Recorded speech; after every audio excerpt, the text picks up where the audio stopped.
Fish कोणतीही असो, या पद्धतीने जर केलीत ना, खात्रीने सांगतीये नेहमी याच पद्धतीने कराल. एवढी चमचमीत आणि चटपटीत ही फिशची रेसिपी. चला कशी करायची लगेच पाहूया.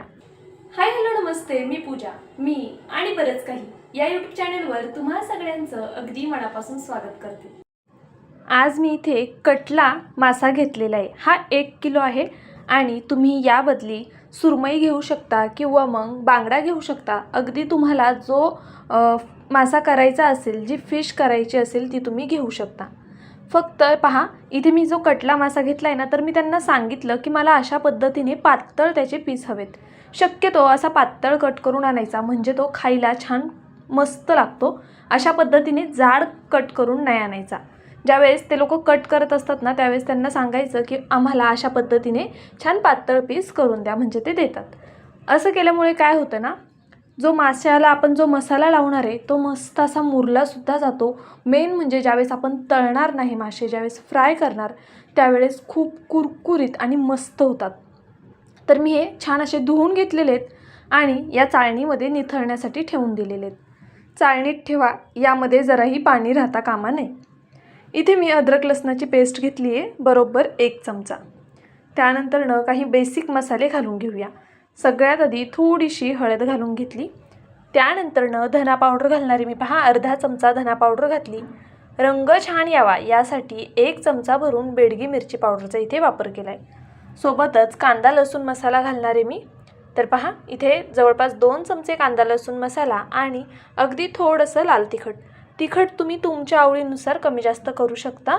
मुलांनासुद्धा खायची आहे, त्यामुळे मी बेतात तिखट केलेली आहे. पण मच्छी किंवा फिश थोडी जास्त तिखट असेल ना, तर खायला जास्त छान लागते. त्यानंतर इथे फिश फ्राय मसाला घातला आहे मी. 1 पॅकेट संपूर्ण घातलेलं आहे. सोबतच चवीनुसार आपल्याला मीठ घालायचे आणि लिंबाचा रस घालून घ्यायचा आहे. आता पहा, इथे मी 1 लिंबू घेतलं आहे. या लिंबाला खूप जास्त रस नाही आहे. लिंबू आकाराने मोठे आहे पण रस थोडा कमी आहे, त्यामुळे मी इथे संपूर्ण लिंबाचा वापर करते. तर पहा, अशा पद्धतीने मी इथे 1 संपूर्ण लिंबू यामध्ये पिळून घेते. तुम्ही लिंबाऐवजी इथे चिंचेचं पाणी घालू शकता किंवा कोकमचं पाणी नक्कीच इथे घालू शकता. आता मी इथे लिंबाचा वापर केलेला आहे.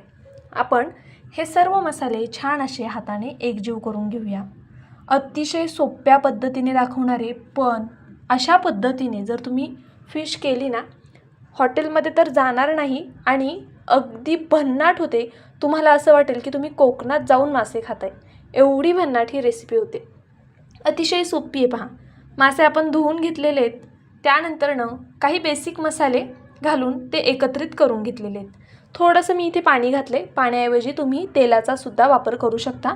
मी इथे कटल्या माशाचा वापर करते म्हणून मी तेल वापरलेलं नाही आहे, कारण या माशाला मुळात तेलकटपणा खूप जास्त असतो, त्यामुळे मी इथे थोडंसं पाणीच घालून घेतले. आता पहा, एक एक करून असा पीस घ्यायचा आहे आपल्याला आणि हे व्यवस्थित सगळीकडे मसाला लावून घ्यायचा आहे.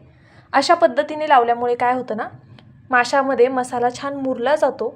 त्याचा तिखटपणा आणि आंबटपणा छान असा आतपर्यंत जातो, त्यामुळे ही फिश खायला खूप जास्त छान लागते. तर पहा, अगदी व्हिडिओत दाखवते त्या पद्धतीने सगळीकडून आपल्याला हे मसाला लावून घ्यायचा आहे. तुम्हाला हवं असल्यास तुम्ही यामध्ये ज्यावेळेस आपण अद्रक लसूण मिक्सरला बारीक करतो त्यावेळेस 1-2 हिरव्या मिरच्यांचा सुद्धा वापर करू शकता मिक्सरला फिरवण्यासाठी.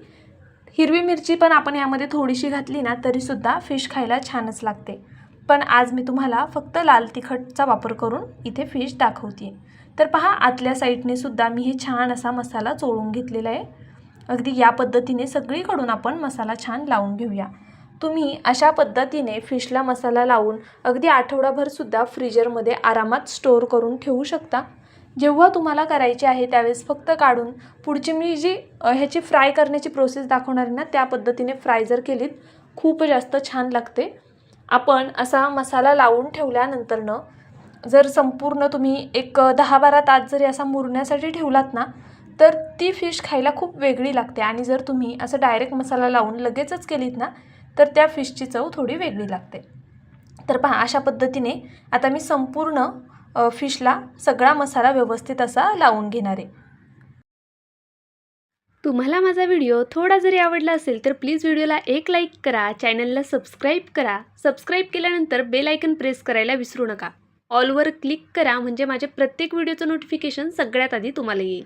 हाईप या ऑप्शनवरती क्लिक करून जे काही पॉईंट्स असतील ते द्यायला मात्र विसरू नका. तुमचं एक एक लाईक, एक एक सबस्क्राईब आणि हे हाईपचे पॉईंट्स माझ्यासाठी खूप मोलाचे आहेत. छानशी कमेंट करा. चला रेसिपीकडे वळूया. तर पहा, इथे मी सगळ्या फिशला व्यवस्थित मसाला लावून घेतला आहे आणि मसालासुद्धा अगदी परफेक्ट झालेला पहा. अजिबात जास्तीचा शिल्लक राहिला नाही आहे आणि कमीसुद्धा पडलेला नाही आहे. तर अशा पद्धतीने ह्या संपूर्ण फिशला आपण मसाला लावून घेतला आहे. तुम्ही या पद्धतीने अगदी कोणतीही फिश करू शकता. आता मी काय करणार आहे, हे लगेच करायचं नाही आहे मला. खरं तर जेव्हा आपल्याला संध्याकाळी मासे करायचेत ना, तर ते सकाळीच घेऊन यायचे, अशा पद्धतीने मॅरिनेट करून ठेवायचे. त्यानंतरनं जेव्हा आपण ते संध्याकाळी फ्राय करतो ना, खरं सांगते खूप जास्त कमाल लागतात. तर पहा, मी एका प्लास्टिकच्या डब्यामध्ये अशा पद्धतीने हे स्टोअर करून ठेवते आहे. तुम्ही स्टीलचा डब्बा घेतलात तरीसुद्धा चालणार आहे. काचेचा घेऊ नका, कारण आपल्याला हे फिश फ्रीजरमध्ये ठेवायचे. जर काचेचं भांडं असेल तर फ्रीजरमध्ये तडकण्याचे चान्सेस जास्त असतात. त्यामुळे प्लास्टिकचा किंवा मग स्टीलच्या भांड्याचा वापर करा. तर पहा, अशा पद्धतीने मी हे फिश ठेवून घेते. अजून एक महत्त्वाची गोष्ट, बऱ्याच जणांकडे जर्मलचे किंवा मग ह्याचे पितळाचे वगैरे डबे असतात, तर त्यामध्ये फिश ठेवू नका, कारण आपण यात भरपूर प्रमाणामध्ये लिंबू किंवा मग चिंच, आंबट पदार्थ वापरतो. त्यामुळे शक्यतो त्या भांड्यांमध्ये ठेवू नका. फक्त प्लास्टिक किंवा स्टीलमध्ये तुम्ही नक्कीच हे फ्रीजरमध्ये ठेवू शकता. खूप डिटेलमध्ये मी सांगण्याचा प्रयत्न करत असते, का तर तुमचा कोणताच पदार्थ फसायला नको. तर पहा, मी इथे सकाळी काहीतरी 10च्या सुमारास हे मॅरिनेट करून ठेवलं होतं आणि संध्याकाळी 8 वाजता आता तुम्हाला दाखवते आहे. अशा पद्धतीने तुम्ही फ्रीजरला अगदी आठवडाभरसुद्धा आरामात ठेवू शकता. इथे पहा, आता आपण पुढची कृती करून घेऊया. एका प्लेटमध्ये रवा घेतला आहे. बारीक रव्याचा वापर करायचा आहे आपल्याला. शक्यतो बारीक रवा घ्या. जाड रवा जर असेल तर मिक्सरला फिरवून घेतला तरी चालेल. आता यामध्ये मी लाल तिखट घालते आहे चवीनुसार, सोबतच मीठ घालायचे. आठवणीने लाल तिखट आणि मीठ यामध्ये आपल्याला वापरायचंच आहे. तर पहा, आता मी हे संपूर्ण छान असं हाताने एकजीव करून घेते. व्हिडिओत दाखवते ना त्या पद्धतीने करा. तुम्हाला हवं तर तुम्ही यामध्ये सुद्धा फिश फ्राय मसाला घालू शकता, ज्यामुळे वरचं कोटिंगसुद्धा खूप जास्त चवदार होईल. तर पहा, इथे मी संपूर्ण रवा छान मिक्स करून घेतला आहे, मसाल्यामध्ये कोट करून घेतलेला आहे. आता आपल्याला काय करायचं आहे, हे फिश यामध्ये घालून घ्यायचे. पण हां, त्यापूर्वी गॅस चालू करायचा, गॅसवरती तवा ठेवायचा आणि तव्यामध्ये तेल टाकून ते गरम होण्यासाठी ठेवून द्यायचं. आपल्याला हे फिशला असा रवा लावून खूप वेळ ठेवायचा नाही आहे, तर तुमचे फिश छान कुरकुरीत होतील. जर तुम्ही रवा लावून खूप वेळ फिश तसेच ठेवलेत तर मग फिश कुरकुरीत होणार नाहीत. ही खूप महत्त्वाची टिप आहे, असं समजलं तरी चालेल.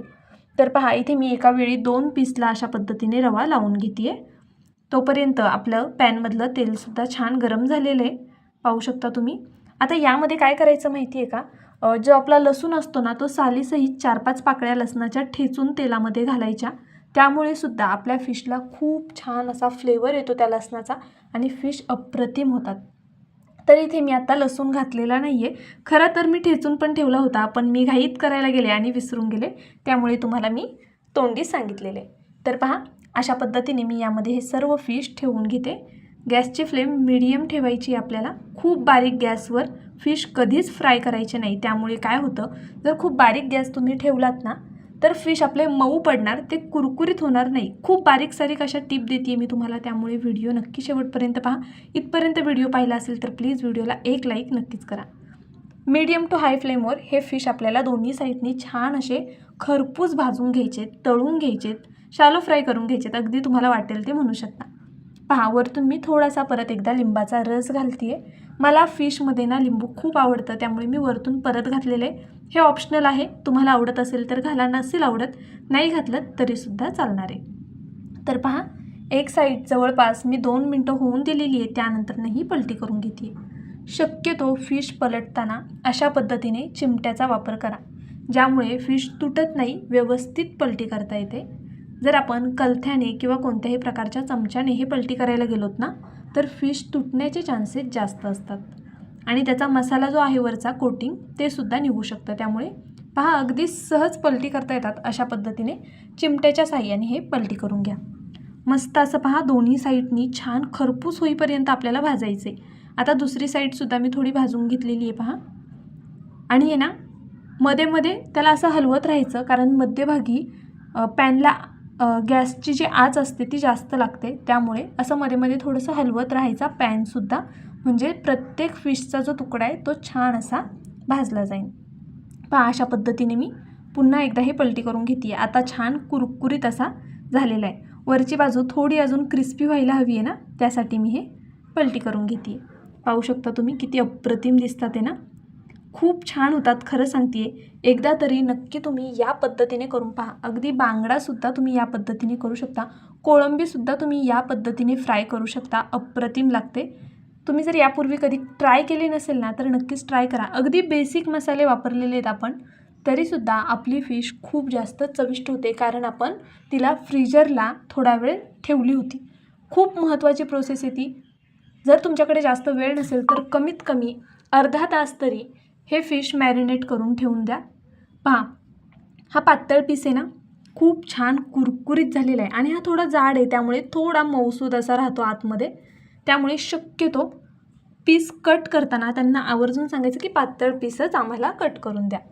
तर पहा इथे मी तुम्हाला एक तोडून दाखवते. आता मी इथे पॅनमध्येच तुम्हाला तोडून दाखवते की व्यवस्थित असा फिश आपला झालेला आहे. जास्तीत जास्त 6-7 मिनटं लागतात दोन्ही साईडनी फिश छान असे खरपूस भाजून घ्यायला.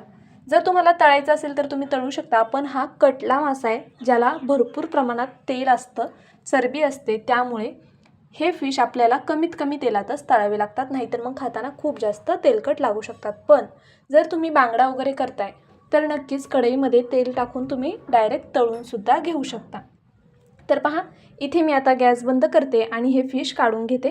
किती मस्त आणि कुरकुरीत झालेत पाहू शकता तुम्ही, अप्रतिम होतात आणि खूप छान लागतात. भाकरीची चपातीची कशाचीच गरज नाही आहे, अगदी नुसतेच खाल्ले ना तरीसुद्धा खूप भन्नाट लागणारे. बरं चला, व्हिडिओ संपूर्ण पाहिलात त्याबद्दल मनापासून धन्यवाद. उद्या पुन्हा भेटूया, तोपर्यंत बाय.